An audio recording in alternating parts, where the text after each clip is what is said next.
بسم اللہ الرحمن الرحیم۔ السلام علیکم ورحمۃ اللہ وبرکاتہ۔ امید کرتا ہوں کہ آپ سب خیریت سے ہوں گے، جہاں رہیں خوش رہیں آباد رہیں۔ گزشتہ ویڈیو میں اصحاب کہف کا تعارف پیش کیا گیا تھا کہ اصحاب کہف کون تھے،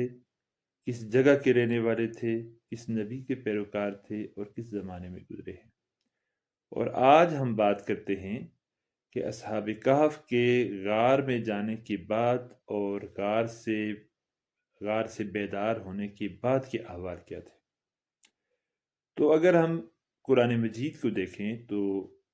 قرآن مجید میں اللہ تعالیٰ فرماتے ہیں وَإِذِ اعْتَزَلْتُمُوهُمْ وَمَا يَعْبُدُونَ إِلَّا اللَّهَ فَأْوُوا إِلَى الْكَهْفِ يَنشُرْ لَكُمْ رَبُّكُم مِّن رَّحْمَتِهِ وَيُهَيِّئْ لَكُم مِّنْ أَمْرِكُم مِّرْفَقًا۔ جس وقت انہوں نے غار میں جانے کے حوالے سے گفتگو کی تو باہمی مشورے کے بعد یہ بات طے پائی کہ ہم غار میں جا کے پناہ لیتے ہیں اور وہاں ہمارا دین محفوظ رہے گا، ہم وہاں اللہ کی عبادت کر سکیں گے۔ غار میں یہ لوگ چلے گئے، تو غار میں جانے کے بعد انہوں نے اللہ کی عبادت شروع کر دی، اور عبادت کرتے کرتے جب انہوں نے تھوڑی دیر کے لیے سستانے کے لیے، آرام کرنے کے لیے لیٹے تو وہی اللہ تعالیٰ نے ان پہ نیند طاری کر دی، اور ایسی نیند طاری کی کہ یہ 309 سال اسی غار میں سوتے رہے، جیسے کہ اللہ تعالیٰ فرماتے ہیں وَلَبِثُوا فِي كَهْفِهِمْ 300 سِنِينَ وَازْدَادُوا تِسْعًا، کہ وہ اس غار میں 309 سال ٹھہرے رہے۔ غار کے اندر ٹھہرنے کے دوران یعنی 309 سال جو ان پہ گزرے ہیں، ان 309 سالوں میں وہ کروٹیں بھی بدلتے رہے، جسم بھی ان کے محفوظ رہے، اور ان کا جو کتا تھا وہ باہر غار کے دہانے پر اپنے پاؤں پھیلائے اسی طرح بیٹھا رہا، جیسے کہ چوکیداری کے لیے چوکیداری والا کتا جو ہوتا ہے وہ اپنے پاؤں پھیلا کے بیٹھ جاتا ہے۔ وَكَلْبُهُمْ بَاسِطٌ ذِرَاعَيْهِ بِالْوَصِيدِ۔ تو 309 سال گزرنے کے بعد جب وہ اٹھے تو اٹھتے ہی سب سے پہلے تو انہوں نے آپس میں ایک دوسرے سے سوال و جواب کیے، ایک دوسرے سے بات کی کہ ہم کتنا وقت سوئے ہوں گے، کتنی دیر ہم اس غار میں اسی حالت میں پڑے رہے۔ تو ان کی آپس کی جو گفتگو تھی، اس گفتگو سے یہی اندازہ ہوتا ہے کہ وہ باہر کے حالات سے بھی بالکل واقف نہیں تھے اور اپنی نیند کے احوال سے بھی واقف نہیں تھے، جیسے کہ اللہ تعالیٰ فرماتے ہیں قَالَ قَائِلٌ مِّنْهُمْ كَمْ لَبِثْتُمْ قَالُوا لَبِثْنَا يَوْمًا أَوْ بَعْضَ يَوْمٍ قَالُوا رَبُّكُمْ أَعْلَمُ بِمَا لَبِثْتُمْ۔ ان میں سے ایک آدمی نے کہا کہ تم کتنا وقت اس میں ٹھہرے ہوگے، کتنی دیر تم سوئے ہوگے؟ تو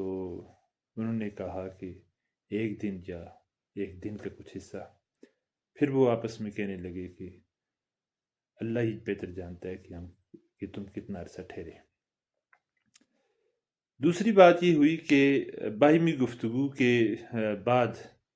انہوں نے یہ محسوس کیا کہ انہیں بھوک لگ رہی ہے، انہیں کھانے کی ضرورت ہے۔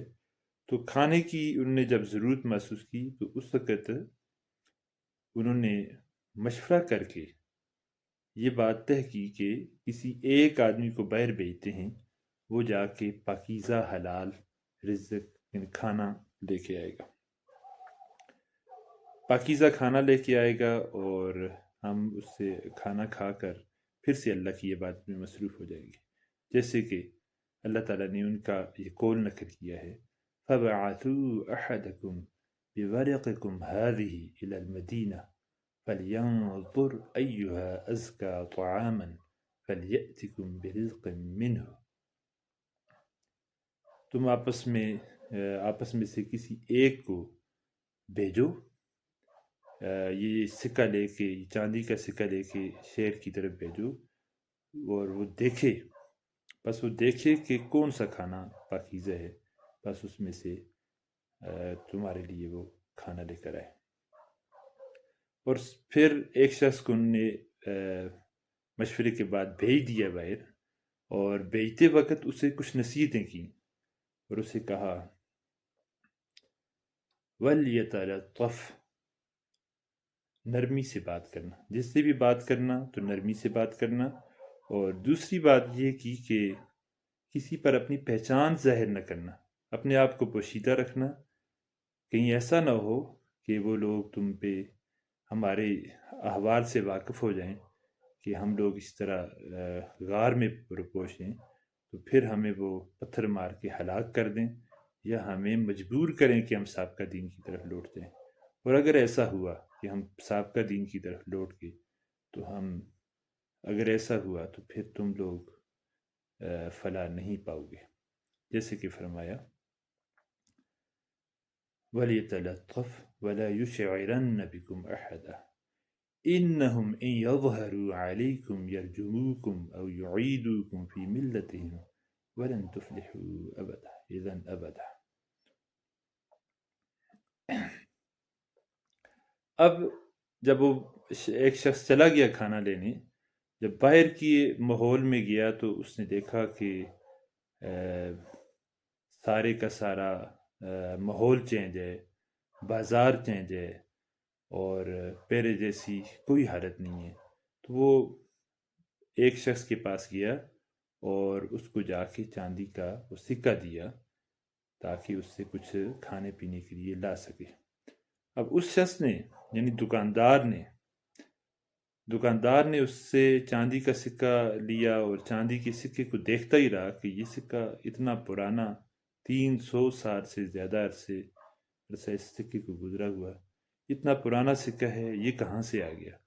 اور پھر اس سکے کو دیکھا اور اڑوس پڑوس کے دوسرے دکانداروں کو، باقی لوگوں کو جمع کر کے لے آیا، اور اس دوران اس شخص نے محسوس کیا کہ کچھ اچنبھے کی بات ہو چکی ہے، اور پھر وہ اپنی پہچان کو چھپا نہ سکا۔ لوگ اس شخص کے گرد جمع ہو گئے اور ہجوم کے بعد اس کے سامنے احوار رکھے اور اس کو گھیر لیا، اور اس نے بتایا کہ فلاں جگہ غار میں پرپوش ہے۔ پھر وہ وہاں سے بھاگتا ہوا اپنے دوسرے احباب کے پاس آ گیا اور لوگ بھی اس کے پیچھے پیچھے اس غار کے دہانے پر پہنچے۔ جب وہ غار کے دہانے پر لوگ پہنچے اور ان لوگوں سے مطالبہ کیا یا ان لوگوں سے کہا کہ آپ لوگ باہر آؤ، تو یہ لوگ باہر آنے کے لیے تیار نہیں ہوئے، اور انہوں نے وہیں پر اللہ کی عبادت کرنے کو مناسب سمجھا۔ غار کے اندر ہی یہ لوگ اسی طرح رہے اور اللہ کی عبادت میں مصروف ہو گئے، اور انہوں نے اللہ تعالیٰ کے سامنے یہ دعا کی، یا اللہ ہمیں موت دے دے، ہمیں ہمارا دین محفوظ کر دے۔ اور ساتھ وہ خود بھی باہمی مشورے کے بعد انہوں نے طے کیا کہ اگر ہم باہر چلے گئے، باہر کے حالات اگرچہ تبدیل بھی ہو چکے ہیں، اب توحید والے لوگ موجود ہیں، شرک ختم ہو چکا ہے، لیکن کیا پتہ کہ ہم دنیا کے ماحول میں ایسے لگ جائیں کہ ہمارا دین پھر سے ضائع ہو جائے۔ اور وہ اسی طرح اللہ کی عبادت میں مشغول رہے، اور وہیں پر اللہ تعالیٰ نے ان کو ہمیشہ ہمیشہ کے لیے سلا دیا۔ اب جب لوگ ان کے غار کے دہانے پر پہنچے اور لوگ یہ چاہتے تھے کہ وہ ان کے ساتھ باہر کی دنیا میں آئیں، لیکن وہ نہیں آئے، تو پھر لوگوں نے آپس میں مشورہ کیا، لوگوں نے آپس میں گفتگو کی کہ ہم ایسا کرتے ہیں کہ ان کے غار کے دہانے پر، غار کے باہر ہم کوئی ایسی بلڈنگ، ایسی عمارت بنا دیتے ہیں کہ جو ان کی پہچان بن جائے اور جو کل کے لیے ان کی شہرت کا باعث بنے۔ تو اللہ تعالیٰ نے اس پورے مکالمے کا کوئی اس انداز سے ذکر کیا ہے کہ اذ يتنازعون بینہم امرہم فقالوا ابنوا علیہم بنیانا، جب وہ لوگ آپس میں اختلاف کر رہے تھے، جھگڑ رہے تھے ان کے معاملے میں، ان میں سے کچھ لوگوں نے کہا، بعض لوگوں نے کہا کہ ہم ان پہ کوئی عمارت بنا دیتے ہیں، ربهم اعلم بهم، ہمارا رب ہی ان کو بہتر جانتا ہے کہ یہ کیسے لوگ ہیں۔ قال الذين غلبوا على امرهم لنتخذن عليهم مسجدا، ان میں سے جو لوگ غالب آئے، جن کی رائے غالب تھی، انہوں نے کہا ہم اس پر ایک عبادت گاہ بنا دیتے ہیں، ایک مسجد بنا دیتے ہیں، ایک مصلی بنا دیتے ہیں، اور انہوں نے ایسا ہی کیا کہ اس کی غار کے باہر ایک مسجد نما ایک عمارت بنا دی، یا کوئی مصلی یا اس زمانے کی عبادت گاہ بنا دی، اور اس کے باہر ان کے نام لکھ کے ان کے ناموں کی تختی لگا دی۔ یہ لوگ غار کے اندر اللہ کی عبادت کرتے کرتے وہیں پر ہمیشہ ہمیشہ کے لیے سو گئے، یعنی کہ ان پہ موت طاری ہو گئی۔ موت طاری ہونے کے بعد کے جو احوال ہیں، اس حوالے سے دو باتیں کی جا سکتی ہیں۔ ایک بات تو یہ ہے کہ وہ فوت ہوئے تو لوگوں نے ان کی قبریں اسی غار کے اندر بنا دی، اور دوسری بات یہ ہے کہ وہ اسی حالت میں سوئے رہے، اور نیند کی حالت میں ہی اللہ نے ان پہ موت طاری کر دی، اور وہ آج تک اسی طرح سوئے ہوئے ہیں، یعنی سوئی ہوئی حالت میں ظاہر ہو رہے ہیں، یعنی ان کی قبریں نہیں بنائی گئی۔ جیسے کہ قرآن کی آیت سے یہ بات واضح ہے، لَوِ اطَّلَعْتَ عَلَيْهِمْ لَوَلَّيْتَ مِنْهُمْ فِرَارًا وَلَمُلِئْتَ مِنْهُمْ رُعْبًا، کہ اگر تو ان پہ مطلع ہو جائے تو خوف سے الٹے پاؤں بھاگ جائے، تیرے اوپر رعب طاری ہو جائے، دہشت طاری ہو جائے۔ تو اس حوالے سے مفسرین نے لکھا ہے کہ کیونکہ وہ جس حالت میں سوئے ہوئے ہیں، یعنی جس حالت میں وہ پڑے ہوئے تھے، یعنی ایسے محسوس ہو رہا تھا کہ جیسے وہ جاگ رہے ہیں اور وہ خراٹے لے رہے ہیں اور کروٹیں بدل رہے ہیں،